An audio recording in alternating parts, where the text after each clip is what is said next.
રામ નામ જ્યારથી જપું છું ને ત્યારથી મારું મગજ છે ને શાંત રહેવા લાગ્યું.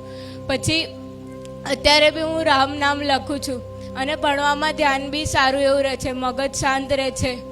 અને મને ડ્રોઈંગ કરવાનો શોખ છે ને, તો હું ભગવાન માતાજીની ડ્રોઈંગ કરે રાખું.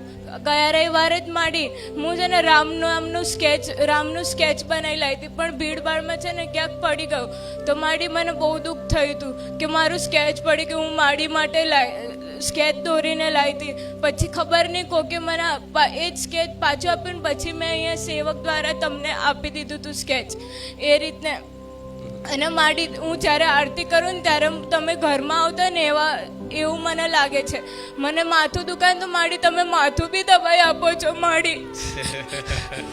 માડી તમે અમુક વાર મસ્તી બી કરો છો, સપનામાં આવો છો.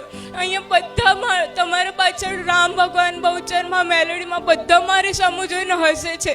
હું બી હસતા હસતા આરતી કરું છું તમારી. આ તો માનો પ્રેમ કહેવાય. માથું દીકરીને માથું માડી તમે ખોડામાં માથું રાખીને મને માથું દબાવી આપો છો.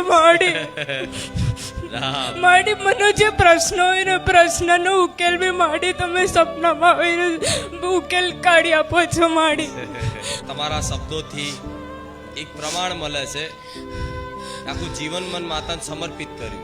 હા માડી મને કઈ ચિંતા નહીં. મને આ બે આંખોમાં 12 નંબર છે તોય મને ચશ્માનો દુખાવો નહીં થતો. આંખોમાં રામ નામ જપ કરું છું ને તોય રામ રામ જપતી રહેજે, ચશ્મા જતા રહેશે. હા માડી હું એ જ વિચારું છું. માડી બોલો મને ચશ્માનો દુખાવો નહીં થતો. લોકો મને કહે છે ચશ્મા જતા રહેશે.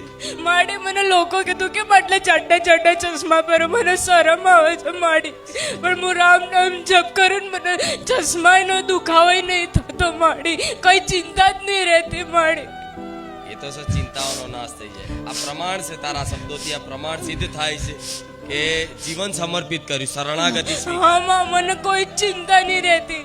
મારા પપ્પાને એ બી એકદમ શાંતિથી રહે છે. એમને બી કઈ ચિંતા નથી રહેતી. એ બી રામ નામ લખે છે. ભલે સરસ. તારા આખા પરિવારના મારા મેલડીના આશીર્વાદ. હા માડી રામ. જે ઘરમાં રામ નામ જપ થાય છે બધા ભક્તોને ખૂબ આશીર્વાદ. માડી હું ઘરેથી પ્રાર્થના જ કરી હતી કે આજે માડી જોડે વાત કરવા મળી જાય તો મજા આવી જાય. તો આજે બોલો માડી મજા આવી ગઈ. વાહ, મને આનંદ થયો તમારી જોડે વાત કરી. થેન્ક યુ માડી. રામ.